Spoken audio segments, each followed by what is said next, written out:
The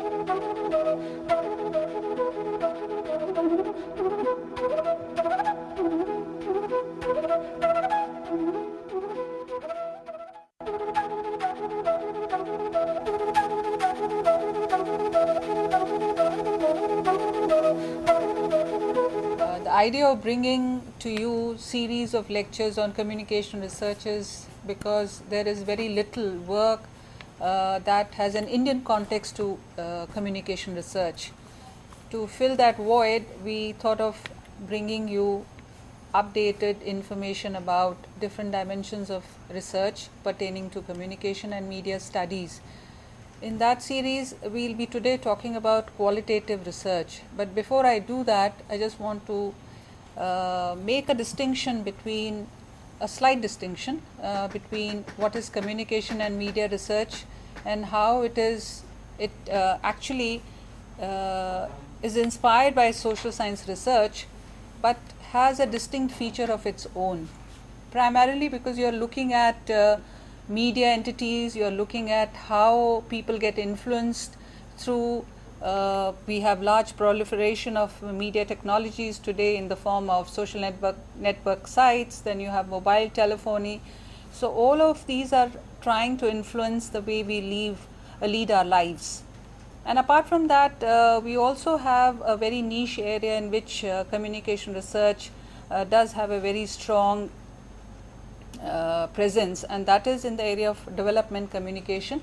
So having understood that communication and media research studies have a distinct form and distinct context, we will still be guided by the social sciences guidelines, steps, and also an area of qualitative research which has come into being because you are dealing with people, and communication deals with interplay of people's views, ideas, and does this within the context of culture. So let's begin with communication research in the context of qualitative research. Now through this session I'll take you to different steps which are there, which we need to identify when we are looking at qualitative research. One would be to discuss what is qualitative research, how it is different from quantitative research, material and methods of qualitative research, sampling procedure, and tools of qualitative research. So when we look at qualitative research, we have to keep the context in mind, and that is that we follow a set pattern, which is that we follow what we call as 7 basic steps of research. That is selecting a topic, then we focus questions, we design the study, we collect data, we analyze the data, we interpret the data, and then you do a wider dissemination. So let's take things one by one. When you select a topic, the choice of topic is dependent on the subject you have specialized in. As a teacher or a student of media and communication research, you may be interested in exploring the new media technologies and their impact on the social trends. This is one of the examples that we can take, because nowadays we are looking at how media technologies or communication technologies have really saturated our area of getting to know the reality. I mean, it's actually a mediated reality that we look at. So from this broader overview of media and society, we can select a particular issue. The census data recently, which came last week, has provided a good source about changing pattern in the use of mass media and ownership. It has shown us that more and more people are turning towards mobile telephony as compared to, let's say, radio and newsprint, though they are still very loyal to television. So for example, topic can be the shifts in audience use of different media and the rising popularity of mobile as a new medium of communication. This is just an example. You can have any other topic which you are interested in, which you have been researching in, and that can be taken as a kind of a beginning to understand different steps in research. Now next issue is of, it's a big area, so how will you actually identify what would you like to really focus on? And that's you actually raise questions. And in this context of what we are talking of mobile telephony, we can reduce it to a very specific question, and that is, mobile is cheapest and the convenient communication medium, but there is a class and gender segregation in its use. So, that is to look at how mobile is now commonly used, is available, but still there are chances that class and gender plays an important role in its use in rural as well as in urban areas. Now, second thing is that looking at the topic, you can now think of designing a study, and design is determined by what area you are trying to investigate.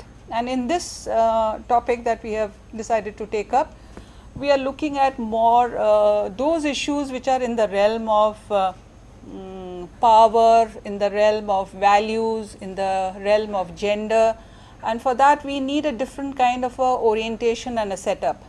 So, at this stage we make a crucial decision, either we take up quantitative or a qualitative study, or we can take a hybrid method depending what we would like to investigate. And if we want to get a deeper insight, then we have to look at qualitative method.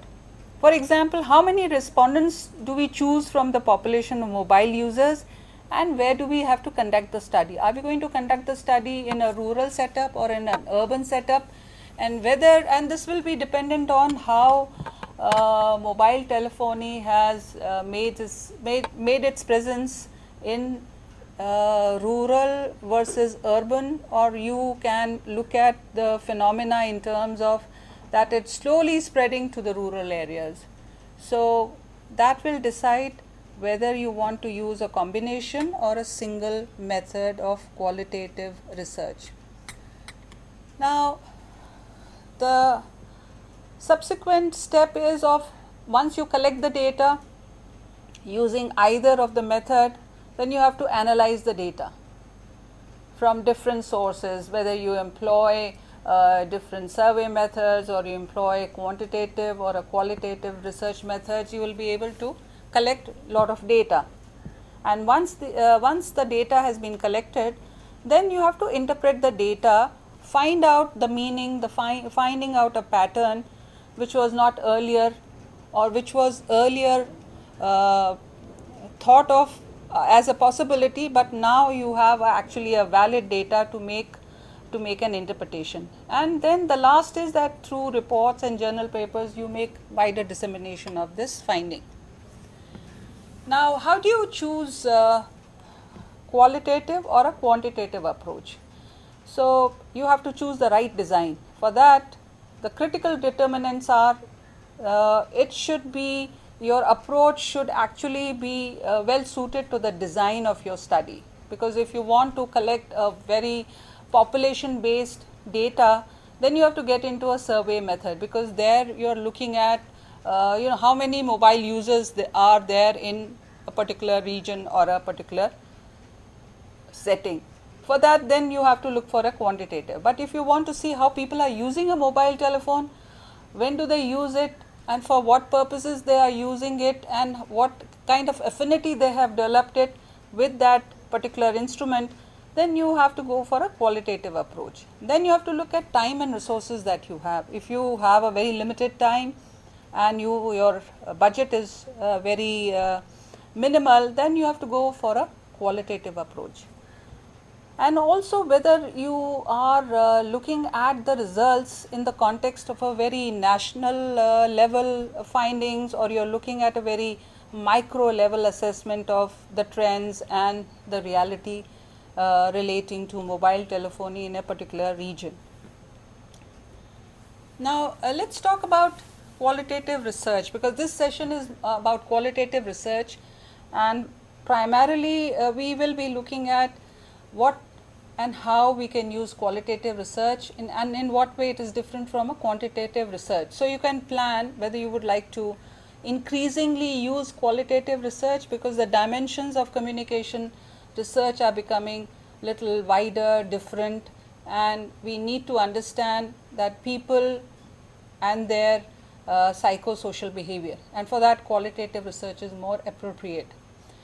And increasingly, because development has become an important fixture in our lives, we need to look at how people are accessing development. So we have seen over the years that development institutions like health, education, rural development, microfinancing, they are all using qualitative research to look at why people are not able to access the fruits of development, how certain people are segregated, what are the constraints, and also it is also being used in a market research setup, because increasingly the markets have been getting expanded. They are actually entering rural areas. They have really set up base in smaller towns, where it is necessary to understand how people make a distinction between a branded product as compared to a locally made available product. And as India is one of the youngest countries in the world, we would also like to understand how young people make decisions. And what are the, because culturally we are in a transitional phase, there is a modern approach to life, there are still traditional values and mores which are intact. So we need to look at how young people also make decisions when they go and buy certain products. So market agencies also would like to understand this phenomena of social behavior in respect to consumers. Here I would like to just bring in two aspects. One is of a grounded theory and inductive approach. Now, what is grounded theory? Grounded theory is a qualitative method, as Strauss and Coben mentioned in 1990, that you look at the micro level phenomena. You try to understand what people are doing at a very micro individual community level, and from there you deduce, from there you actually draw certain points which have a more macro level explanation. So that is the reason why qualitative research tries to adopt the grounded theory, and it gets its sanction from the grounded theory, which actually tries to suggest that you need to understand the ideas, the events at the micro level, and then attribute their relationship, their meaning for a very larger reality. And from there a researcher can build ideas and theoretical generalizations by closely examining and creatively thinking about the data. We cannot be dismissive about something which is happening at a micro level.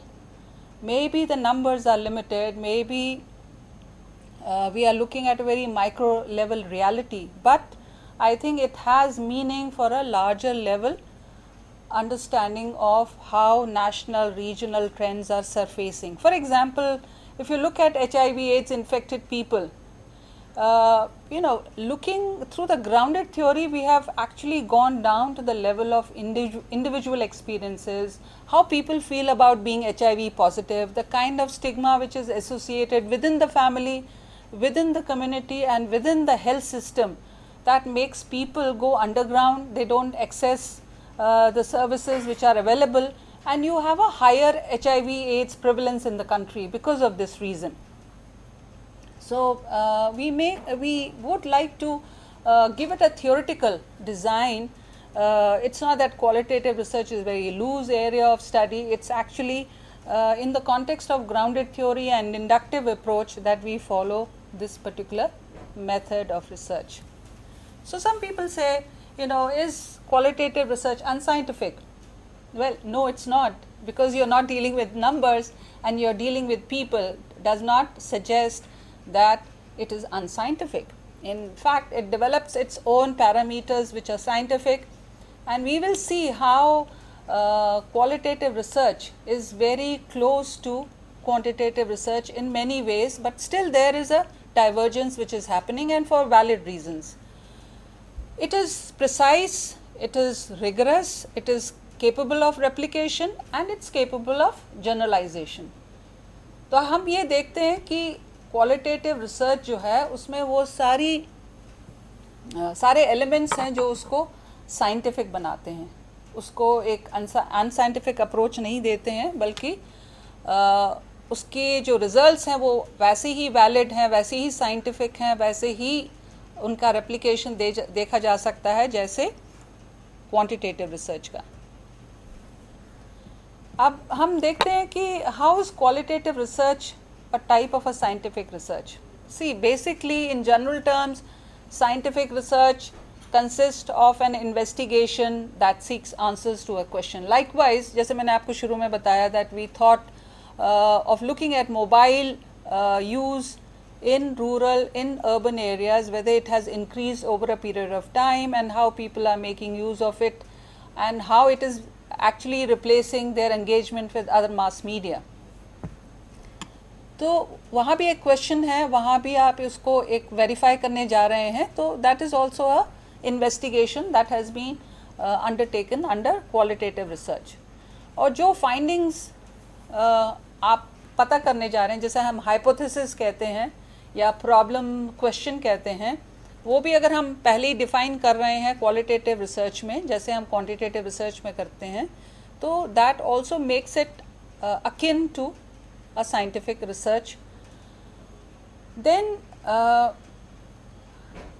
qualitative research may be we are trying to understand the topic from a research point of view, because we are curious, we would like to investigate, we are looking at a social phenomena and we are not able to understand why suddenly mobile telephones have replaced people's interest and choices in other areas of communication technologies like radio, and also their need for mobile telephone as a companion. I mean, we remember in older days that we had a transistor. I would say transistor was a one-dimensional technology, but today mobile has been able to bring actually under its purview almost all kind of things that we associate with different modes of communication. Like it's a way to communicate, it's a way of entertainment, it's also actually providing you with information, a set of information. So it's giving you so much with one touch of a button. So qualitative research is especially effective in obtaining culturally specific information about the values that people hold, the beliefs that they have, the behaviors they practice, and all of this is within the context of social setting. कि वो जिस तरीके से व्यवहार करते हैं, जिस तरीके से सोचते हैं, जिस तरीके से चीज़ों का इस्तेमाल करते हैं, जो उनके बिलीव्स हैं, वो किस माहौल में अलग अलग हो सकते हैं, किस माहौल में समान हो सकते हैं। अगर वो रूरल एरियाज़ में हैं तो वहाँ के जो कल्चरल वैल्यूज़ हैं, जो वहाँ की सोच है, वो बहुत हद तक डिटरमिन करेगी कि वहाँ किस तरह का सोशल बिहेवियर पाया जाएगा in relation to let's say mobile telephony. और qualitative research does not work with numbers, that's how it is different from quantitative research, it works with people. And qualitative research जो social life है उसको ज़्यादा देखती है, जहाँ लोग रहते हैं, जहाँ culture है, जहाँ norms हैं, उसको देखते हैं. It does not deal with numbers as such, which is actually the domain of quantitative research. People and place within the context of a natural setting become more important rather than just the number of people and number of men and women. We are looking at a much broader scale and much broader canvas. जैसे अगर हम ये देखें आजकल social networking sites like Facebook, Twitter, all these have become very popular with young people. तो ये देखने की ज़रूरत है कि जो इंटरनेट है या ब्रॉडबैंड कनेक्शन है जो घर के लेवल पर इस्तेमाल किए जाते हैं, वो लोगों के लाइफ में उन्होंने क्या क्या विस्तार, क्या क्या चेंजेस लाए हैं. We are trying to look at how ownership of a broadband connection at household level can bring about changes in the way people live their lives. I think if we go back almost 30 years back, we can see that how television brought about changes in the way we led our life on a routine basis. how everything changed, how interactions changed. Likewise, today we can see that mobile is actually replacing other technologies because people are changing the way they interact with each other. It's actually a mediated relationship that we are watching today happening in the world around us. What are the core elements? What are the significant basic elements of qualitative research? In fact, what makes it fundamentally different from quantitative research is that we see things through the eyes of the people whom we are studying. It is a research which is not led by the researcher, but it is actually, he is only a facilitator or she is only a facilitator. Then second thing is that we are describing a social reality. We are not trying to bring numbers to it, we are trying to actually explain, not just look at the cause and effect relationship, but we are also trying to look at the context, why people do things that they do. It can be because of not just gender, or can be because of gender, not just because of caste and class, but there could be some other things which are happening, the way those things are playing out in the social context that brings about a different kind of behavior. और हम तीसरी चीज़ जो है देखते हैं कि चीज़ें कैसे how they are actually getting enacted in the social setting. We are looking at how people lead their lives. It's not just that it is based on how people just respond to a question. We are actually looking at, as an observer, that you go and watch people, and it's more authentic than a quantitative study, because you are there to determine what people are saying is whether it is valid, because you can verify it from what you see there.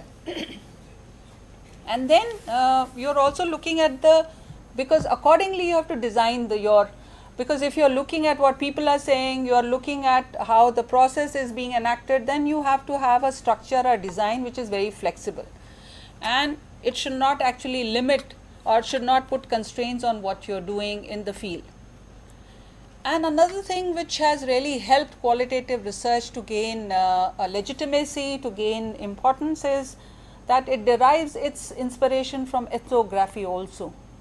Anthropology as well as ethnography. Now ethnography is a powerful tool in reorienting from merely gathering close-ended responses to getting closer to observing people in their natural habitat and extended immersions. That means you are looking at people, you are trying to gather data, you are trying to gather observation, you are trying to look at, by spending more time with people, you are not asking close-ended questions, because that will really be more deterministic. That is actually led by the researcher rather than the people that you are trying to study. And the key premise of ethnography is to delve deeper into people's mind as well as their reality, to uncover real beliefs and needs.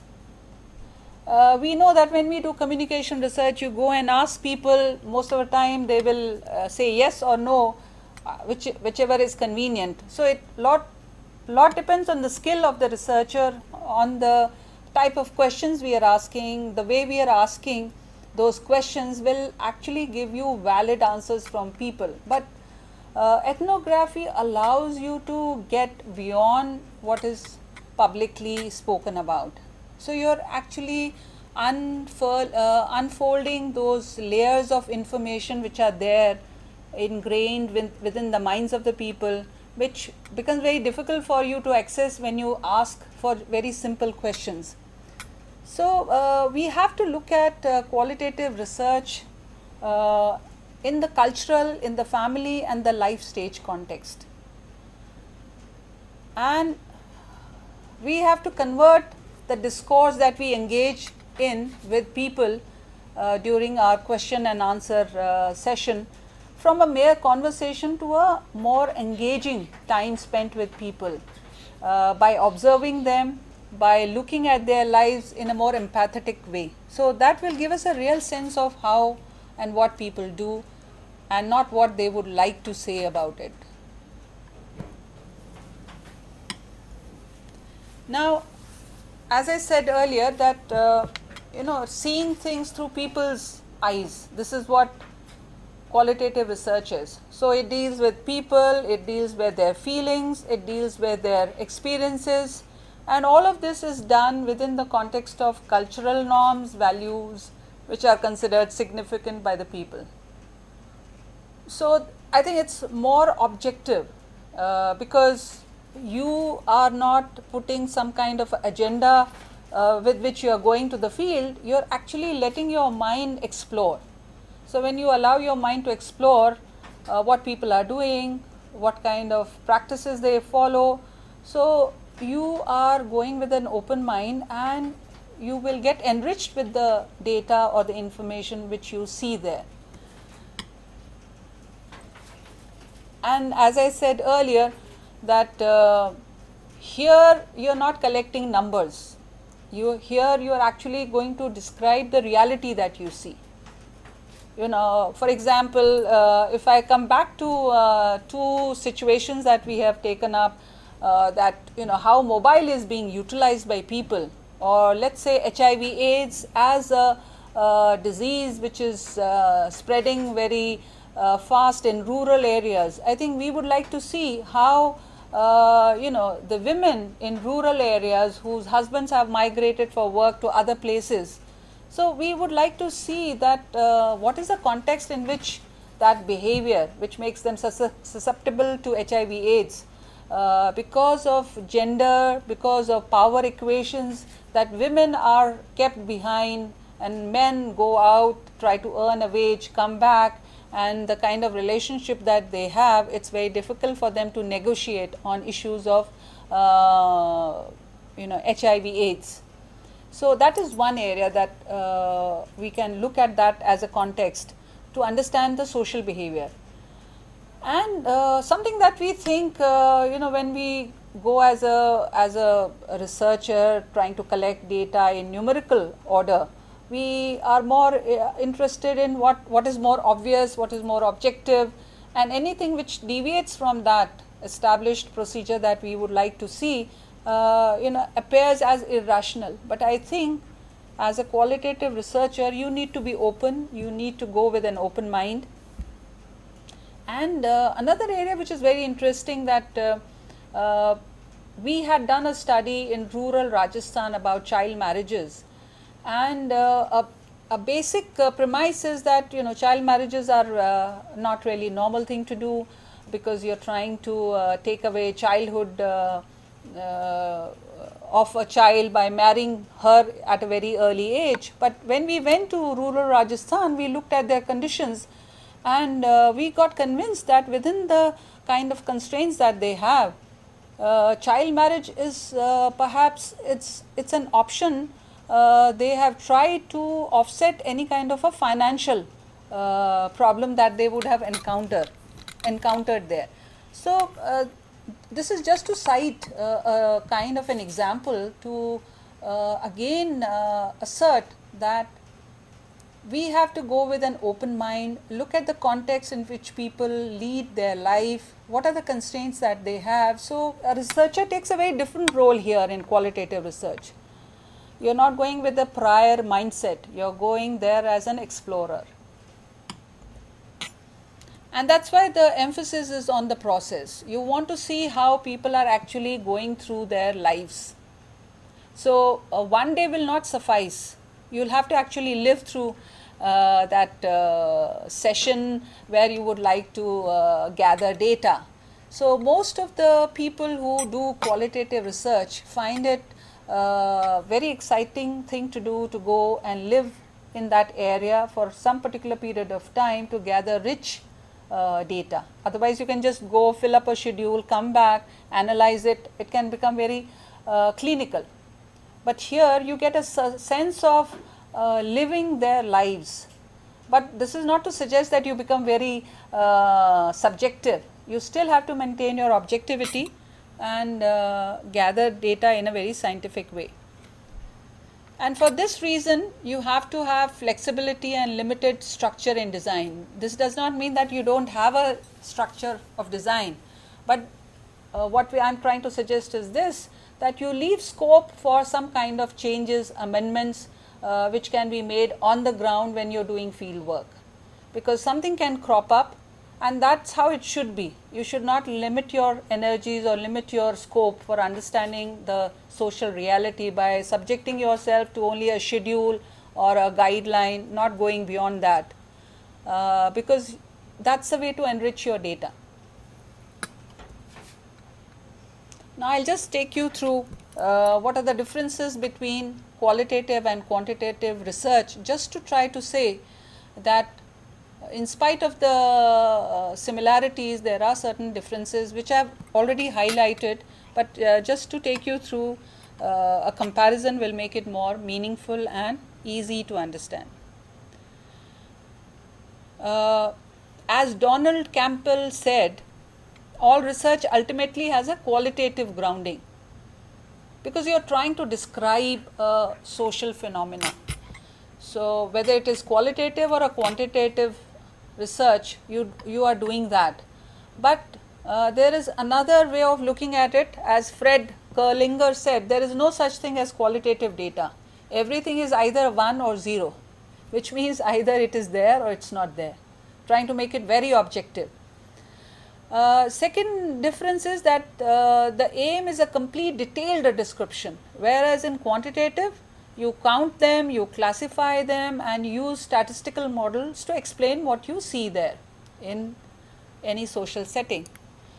Then third is, researcher may only know roughly in advance what she or he is looking for, whereas a researcher doing a quantitative survey will know in advance what he or she is looking for, because you've already made a statement of a problem statement of the kind of questions formulated for research in a quantitative type of research, whereas in a qualitative research it's more of an exploration. So, you will go with certain set ideas, but you will still keep yourself ready to accept anything additional that you get.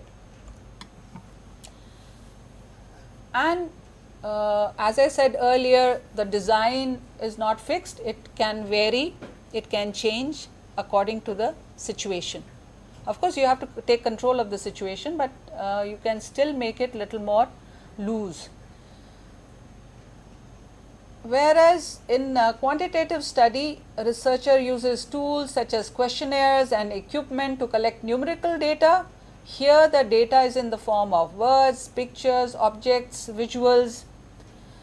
And another distinction that we can make is that it is qualitative research is subjective, whereas you are dealing with events, you are dealing with your own observations, in-depth interviews that you take.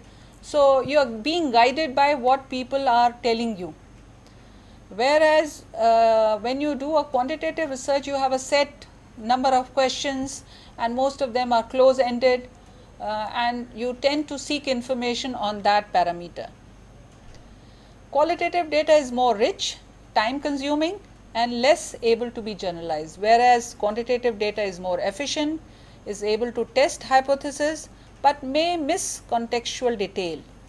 And researcher tends to become subjectively immersed in the subject matter, because you have to have empathy with your respondents to gather the kind of data you are looking for, rich data you are looking for, whereas a researcher in a quantitative survey would like to keep himself or herself little detached from what he is doing. तो हमने ये देखा कि अगर हम qualitative research कर रहे हैं, उसमें बेसिकली हम लोगों को गिनते नहीं हैं. हमारे लिए जो मेन क्राइटेरिया है कि लोग क्या कहते हैं, क्या सोचते हैं और क्या कर रहे हैं, that's more important for us. And इसीलिए जो टूल्स हम इस्तेमाल करते हैं, उसका नेचर, उसका शेप अकॉर्डिंगली डिफरेंट है as compare to quantitative research के टूल्स जो हैं. क्योंकि क्वांटिटेटिव में हम लोग सर्वे यूज़ करते हैं, क्वेश्चनेयर यूज़ करते हैं, चाहे वो मेल क्वेश्चनेयर हो चाहे फेस टू फेस हो जिसमें ज़्यादातर क्लोज एंडेड क्वेश्चंस होते हैं। तो यहाँ हम क्वालिटेटिव रिसर्च में लोगों की सोच, जो अंदर सोच है, अंदर जो बिलीव्स हैं, इमोशंस हैं, उसके बारे में ज़्यादा जानने की कोशिश करते हैं। अब अगर क्वालिटेटिव रिसर्च लोगों के लाइफ से जुड़ी हुई एक तरीका है रियलिटी जानने का, तो इसमें सबसे जो एक चैलेंजिंग एस्पेक्ट है कि उसका सैम्पल क्या होना चाहिए, क्योंकि अगर टाइम लेता है तो कितना बड़ा समूह लोगों का होना चाहिए जिससे आपको बातचीत करनी है। तो इसके लिए हम जो देखते हैं सैम्पलिंग प्रोसीजर जो है, इसमें हम उसको कहते हैं नॉन प्रोबेबिलिटी सैम्पलिंग प्रोसीजर। तो चलिए देखते हैं कि कौन कौन से सैम्पलिंग प्रोसीजर्स हम अडॉप्ट कर सकते हैं। बेसिकली इस सेशन के लिए हम लोग बात करते हैं तीन तरह के जो सैम्पलिंग प्रोसीजर्स हैं। एक तो है purposive sampling, quota sampling and snowball sampling. और ये अपने जो स्टडी का दायरा है, what we are looking for is the type of subjects within the population, within the large population, you are looking for a selected subset of population।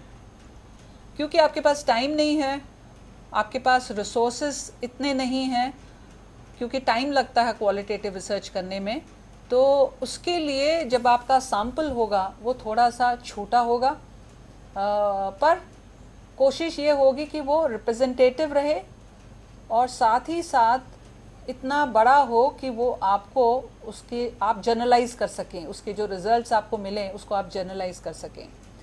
तो जैसे for example purposive sampling क्या है, depending कि आपका objective क्या है, आपका जो रिसर्च का ऑब्जेक्टिव है वो डिसाइड करता है कि आपको किस तरह के समूह, किस तरह के लोगों के बारे में क्वालिटेटिव डेटा चाहिए। तो selection criteria is relevant to a particular research question. For example अगर हम एक स्टडी कंडक्ट कर रहे हैं on the number of HIV positive women in industrial settings, जैसे Maharashtra is a HIV positive high prevalence state, और ये देखा गया है कि जितने भी हाईवेज़ हैं वहाँ वहाँ के वो जो डिस्ट्रिक्ट्स हैं वो वहाँ ज़्यादा है, HIV एड्स ज़्यादा है। और वो इसलिए है क्योंकि वहाँ ट्रैफिक बहुत रहता है, जिसे कहते हैं नेशनल हाईवे ट्रैफिक बहुत ज़्यादा रहता है। तो ये हमारा एक तरह से पर्पसिव सैंपल हो गया, एक तरह से उस एरिया में जो लोग रहते हैं, जो वहाँ हाईवे के आसपास रहते हैं, वहाँ की because we are watching a trend where women are becoming more increasingly coming under the ambit of being positive. So we can look at women who are living around that area and then deriving inputs, deriving information data from their lives, why they are becoming infected with HIV AIDS. और यहाँ depending on the resources that we have, time available और objectives क्या हैं, हमारा जो sample होगा वो उतना होगा जितना हमारा टाइम हमें डिटर्मिन करेगा कि हमारे पास समय है। But we have to ensure that we have a adequate number of sample which will tell us whatever we are trying to bring out in terms of results is valid. दूसरा क्या है, Kota sampling. Quota sampling अगर उसको मोटे मोटे तौर पर बताया जाए, quota sampling is basically you take sub population from different populations belonging to certain age, place of residence, gender, class, profession. So you can take a group of people, or let's say women, you can take a number of women of a particular age group, you can take women of a particular class, you can take women from a particular married or unmarried. So you can draw your quota from each subpopulation depending on their characteristics. So this can also help you in narrowing down your constituents of your population which you require as a sample for your study. And when we go into the community, we have to use recruitment strategies which are appropriate to the location, culture and study population. Because if you are working in a rural setting or in an urban setting, it becomes a challenge to recruit people for your study, because you are looking at a very small number, but you have already determined the subpopulation that you are looking for, where it is located. So you need to have exact type of population for your study, and that becomes a उनको लेंगे कैसे, कहाँ जाएंगे, कैसे recruit करेंगे. That is a good challenge for people who work in qualitative research. तो तीसरा क्या है? तीसरा है snowball sampling. Snowball sampling is a easy method in the sense that it is dependent on, if you have limited resources, limited contact with people, if you know some people whom you have recruited for your study, they can help you to find out other people with similar characteristics. So it is used to find and recruit people who are actually part of a social network. And in fact, nowadays a lot of research is being conducted on how social media is engaging young people, and that helps one person, because of the availability of these people on Facebook and other such websites, can help you to get connected with other younger people. So, and that gives you a good number of people as subpopulation of the young people. So it's a very easy, but it has certain limitations that you are able to get only known people who are known to each other. So you may miss out on those who may not be part of the network. Now let's look at the what are the tools and techniques which are available to us. Once we have done sampling, we can look at what are the tools and techniques that we can also use. Basically, I would like to only highlight three research methods. One is participant observation, in-depth interview and focus groups. Increasingly, people are using in-depth interviews and focus groups because it's faster, it gives you at one go understanding of what a group behavior is, how they feel about a social phenomena, and you gather a rich data. The only problem is with participant observation, because you will have to spend time with people whom you are observing, and for that you need to know what is their routine and what kind of social phenomena you are trying to investigate. So something which is in the realm of privacy will become a very different thing in the context of, let's say, HIV AIDS. But if you are looking at how people use mobile telephone, it's easy to have a focus group discussion, because you can engage young people together to sit in a group, and then you can throw an issue and people can start discussing, and you can start recording what people are talking about. So you're describing what people are saying. You're not actually recording how many people said what. You're only looking at what is being spoken, talked about.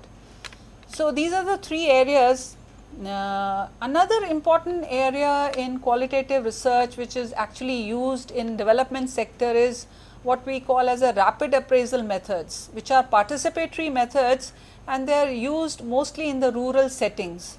And these are called Venn diagram analysis, social or resource mapping, and the transit walks. In fact, this was used increasingly in the pulse polio program. Pulse polio program, because was a program which was dependent on participation of people, because we had made available polio booths around the rural areas across the country, but there were certain subgroups which were not actually accessing those services. So a lot of attention was given to participatory research methods to find out what is stopping them, what are the constraints, what are the cultural taboos related to pulse polio. And once those data, that information was gathered, what people feel about pulse polio, why they are not able to counter cultural norms which prevent them from accessing those services, it became easier to counter them through strategic interventions by the health system. Now, what is the role of a researcher? Do you have to be different from a quantitative researcher? I think both require an understanding of the people, but a qualitative researcher has to listen, because most of the data will actually come from the people when they talk. जब लोग बात करेंगे आपको सुनना है उन्हें, और जब आप सुनेंगे आप उसको रिकॉर्ड कर सकते हैं. जब आप उसको रिकॉर्ड करेंगे आपको उसको एनालाइज भी करना है, एंड उससे जुड़ा हुआ क्वेश्चन जो उस पूरी इन्फॉर्मेशन को कंप्लीट कर सकता है, उससे रिलेटेड क्वेश्चन आपको पूछना है, which will probe something that they are little hesitant to spell out. तो he is like a friend. Qualitative researcher is like a friend जो who engages in a conversation. But आपको एक चीज़ बहुत ध्यान में रखनी है, that you should not get carried away by that whole process of conversation, because agenda objective of the research should be kept in mind. जो process है of qualitative research का, जिसमें हम बातचीत करते हैं लोगों से, gather करते हैं data, हमेशा मुश्किल होता है when you have a group of people in a focus group, that they tend to hijack the whole discussion to something else. So as a researcher, as an interviewer, you have to, or as a facilitator of focus group discussion, you must know how to begin with something which is unrelated to the topic of your research, because people tend to get a little suspicious. So it's an art that you have to learn how to engage them, how to actually draw out their beliefs, their understanding of any social issue.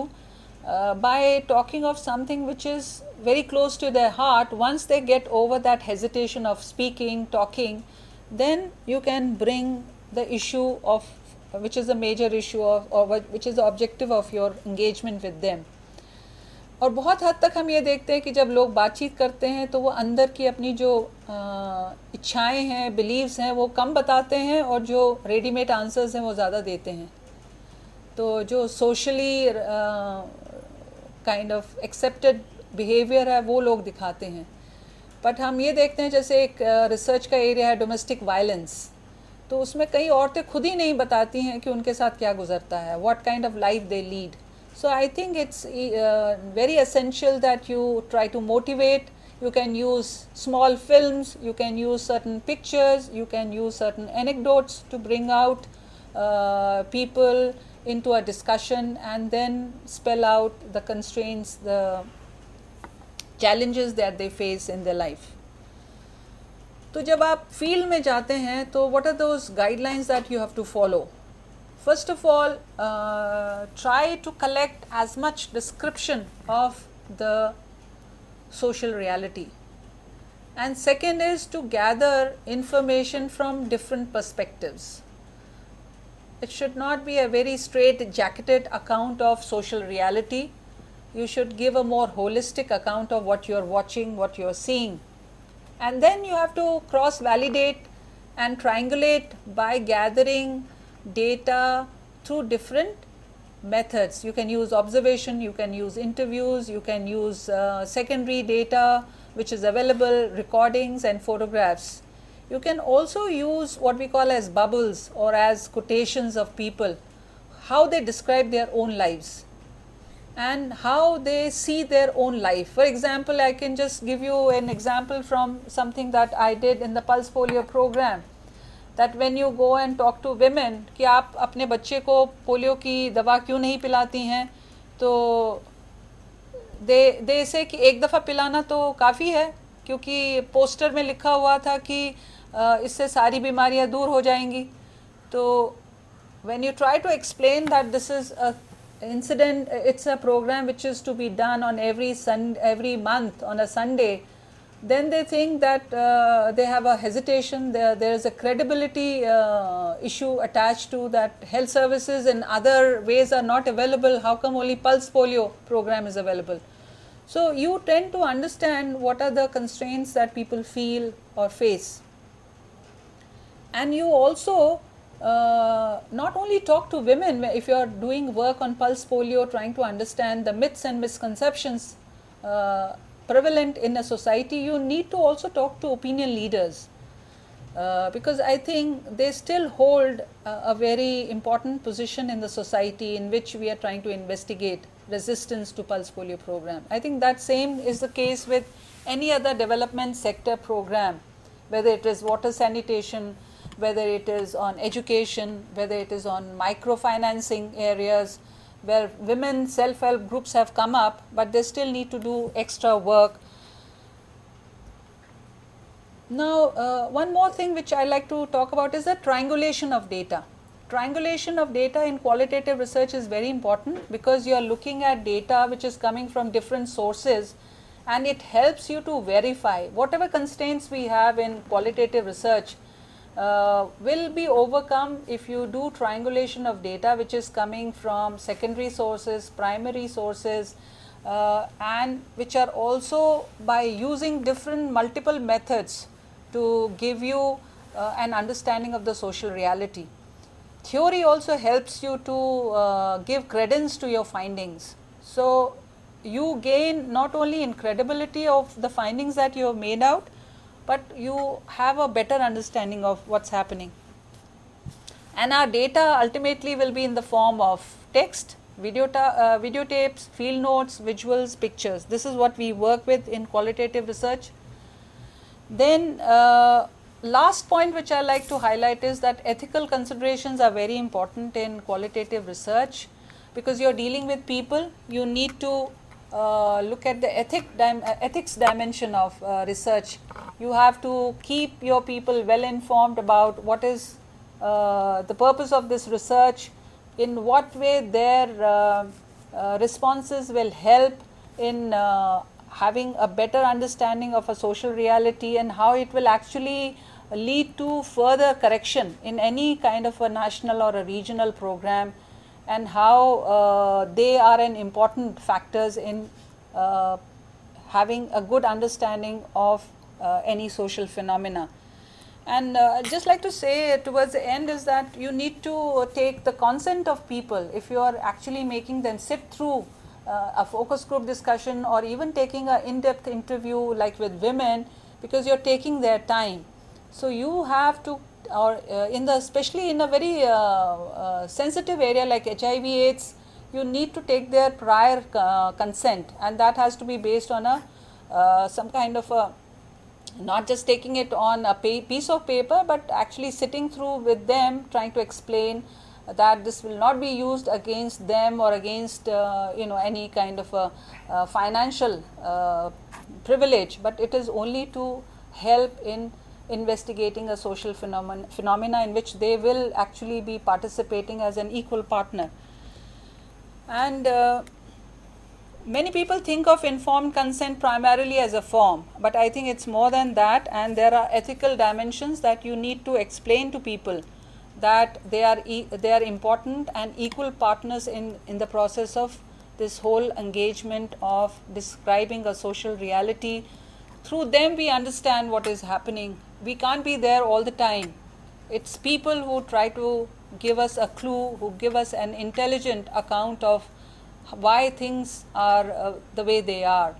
So we have seen through this presentation that qualitative research is a very important and an interesting area, and no social science research or no communication or media research can be complete unless we get a qualitative aspect of a social reality as trying to complete the picture of why things happen the way they do, going beyond cause and effect relationship and trying to understand the context, understanding the values, the culture, and the people who are engaging in that enactment of that social reality. Thank you very much.